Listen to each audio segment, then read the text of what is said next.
रहबरी करेगा। हजरत मोहतरम जिसमें अली अकबर का सर है, जिसमें हजरत अब्बास का भी सर है, जिसमें हजरत कासिम का भी सर है, ये बहुत सारे सर मौजूद थे।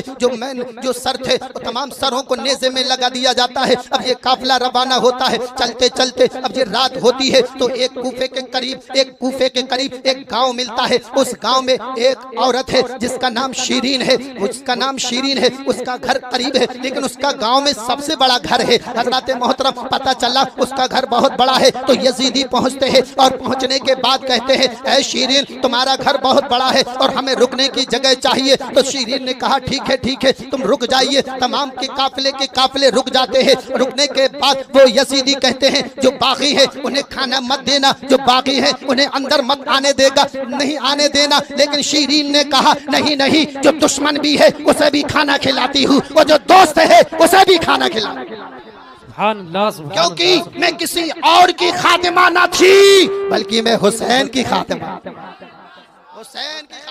क्योंकि हुसैन का ये किरदार था। दुश्मन भी आ जाए तो उसे भी पिलाते थे, वो दोस्त भी आ जाए तो उसे भी पिलाते थे। पिलाने और खिलाने में कोई दुश्मनी और दोस्ती ना, है ना हजरत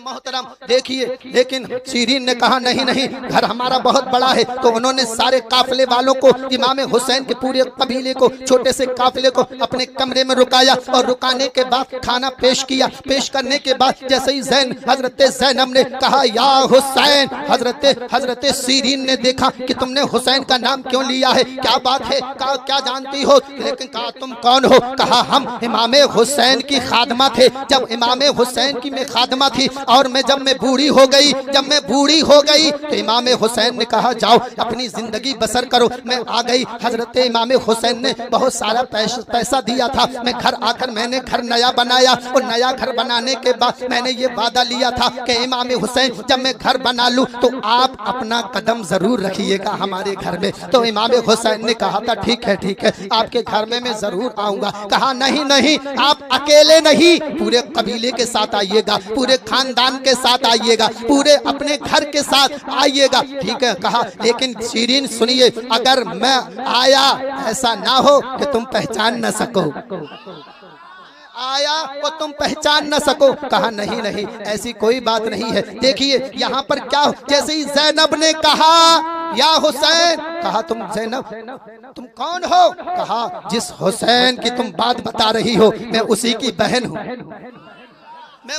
बहन हूँ और जिस हुसैन का तुम चर्चा कर रही हो इन यजीदियों ने इमाम हुसैन को शहीद कर दिया है, उनके पूरे कबीले को शहीद कर दिया है। तो वो शीरीन कस खा जाती है, बेहोश हो जाती है। पानी डालकर फिर होश में लाया जाता है, फिर बेहोश हो जाती है। पानी डाला जाता है, फिर होश में लाया जाता है, फिर बेहोश हो जाती है। हजरत मोहतरम जब सुबह को देखा तो शीरीन का इंतकाल हो चुका था। हजरत मोहतरम ये काफिला आगे बढ़ता है। चलते चलते ये काफिला एक गिरजाघर के करीब से निकलता है, गिरजाघर के करीब पहुंचता है। रात हो जाती है। अब वहां रात गुजारना है हजरत मोहतरम। तो उन्होंने क्या किया, वो सरे हुसैन को गिरजाघर की दीवार से टिकाकर खड़ा कर दिया। जैसे लोग करते थे ना, जैसे हमें जाना ही कहीं तो सर दीवार के करीब टिकाकर खड़ा कर दिया। अब देखिए मोर्रखीन बताते हैं कि जैसे ही सर को खड़ा किया, वो खड़ा करने के बाद उस दीवार से, गिरजाघर की दीवार से दो हाथ निकलते हैं और उसमें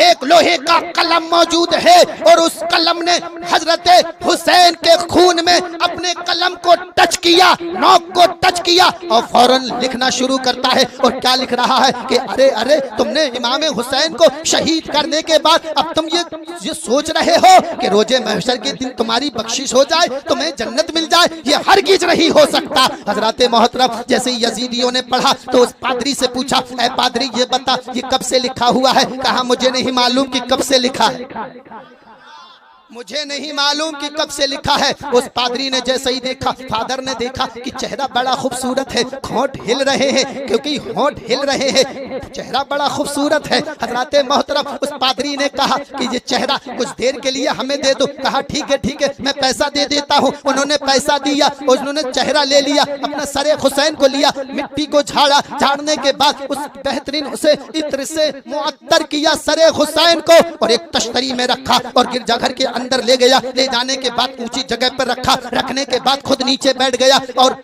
बैठ जाने के बाद देखता रहा, चेहरे को देखता रहा, चेहरे को देखता रहा, चेहरे को देखता रहा। जैसे ही रात गुजरती गई उस चेहरे हुसैन से एक रोशनी फूटती है जिससे जमीन और आसमान दोनों रोशन हो जाते हैं, दोनों रोशन हो जाते हैं। वो पादरी समझ गया कि ये हुसैन मरे नहीं, जिंदा है।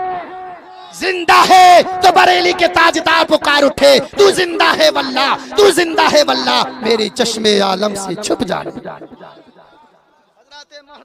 देखिए अब ये काफिला आगे बढ़ रहा है, बढ़ते बढ़ते फिर एक गिरजाघर के करीब पहुंचा, गिरजाघर के करीब पहुंचा। उन्होंने गिरजाघर के करीब से निकले तो क्या देखा कि जो शेर यहाँ लिखा था, ये शेर यहाँ पहले से लिखा है, ये शेर यहाँ पहले से लिखा हुआ है। हजरत मोहतरम उस पादरी से पूछा, ऐ पादरी ये बता ये शेर कब से लिखा है? उस पादरी ने कहा ये शेर हमारे बाप दादाओं से पहले से लिखा है, बल्कि हमारे जो फादर हैं वो बता के गए हैं। वो ये कह रहे थे कि ये शेर सरकारे मुस्तफा सल्लल्लाहु ताला अलैहि वसल्लम के दुनिया में तशरीफ लाने से पहले 500 साल पहले ये शेर दीवार पे लिखा हो। हुसैन की शान है। अरे तुम हुसैन को क्या समझे? जो हुसैन को समझ गया वो जन्नती हो गया, जो हुसैन को समझ गया वो जन्नती हो गया। इसलिए हुसैन के हाँ में इस्लाम का हुस्न है, हुसैन के सीने में इस्लाम की सलामती है, हुसैन के या में इस्लाम की यारी है, हुसैन के नून में निजामे मुस्तफा का जलवा नजर आ रहा है। ये वो हुसैन है। हजरत मोहतरम देखिए काफिला आगे बढ़ता है। अब ये काफिला कूफा के करीब पहुंचता है। अब कूफे को सजाया जा रहा है, कूफे को चमकाया जा रहा है। क्यों? क्योंकि बागियों के सर आ रहे हैं। बेवकूफों को क्या मालूम था कि ये बागी नहीं बल्कि ये जन्नत के सरदार का सर। हजरत मोहतरम 36 घंटे तक काफिले को बाहर रोका गया है क्योंकि कूफा अभी तैयार नहीं हुआ था, सजावटें हो रही थी। हजरत मोहतरम 36 घंटे तक तपती हुई जमीन और आसमान का चमकता हुआ सूरज ये रोशनी फेंक रहा है, किरणें फेंक रहा है। गर्मी बहुत तेजी से पड़ रही है लेकिन बीमार हुसैन, बीमार ज़ैनुल आबिदीन सब बर्दाश्त कर रहे हैं। किस लिए? ताकि तुम नमाज के पाबंद हो जाओ, ताकि तुम नेक रास्ते पर आ जाओ, ताकि तुम इहदिनस सिरातल मुस्तकीम के बिल्कुल पाबंद बनो। सिर्फ आपको महसूस कराने की कोशिश कर रहा हूँ कि दीन कितनी मुश्किलों से हम तक आया है। आज हमने दीन को मजाक बना रखा है, आज हमने इस्लाम को मजाक बना रखा है। याद रखो कितनी मुसीबतों से हम तक इस्लाम आया है। हजरत मोहतरम देखिए 36 घंटे के बाद ये काफिला कूफे के अंदर दाखिल होता है। दाखिल होने के बाद अब देखिए जो औरतें छतों से देख रही है, ढोल बजाए जा रहे हैं, ताशे बजाए जा रहे हैं। आज ढोल कौन बजा रहा है? तुम ढोल बजाते नजर आ रहे हो, ताशे तुम बजाते नजर आ रहे हो। अरे ढोल यहाँ बजे थे जो यजीदी खुश हो रहे थे। अगर तुम वाकई में हुसैनी हो तो याद रखो, कुरान की तिलावत करो, नमाज की पाबंदी करो, नफिल की पाबंदियां करो, जिक्र अस्कार करो और ढोल तमाशे छोड़ दो। अगर सच्चे हुसैनी हो, अगर तुम हुसैनी बन गए तो मुस्तफा खुश हो जाएंगे, अगर मुस्तफा खुश हो गए तो खुदा खुश। नारे तकबीर।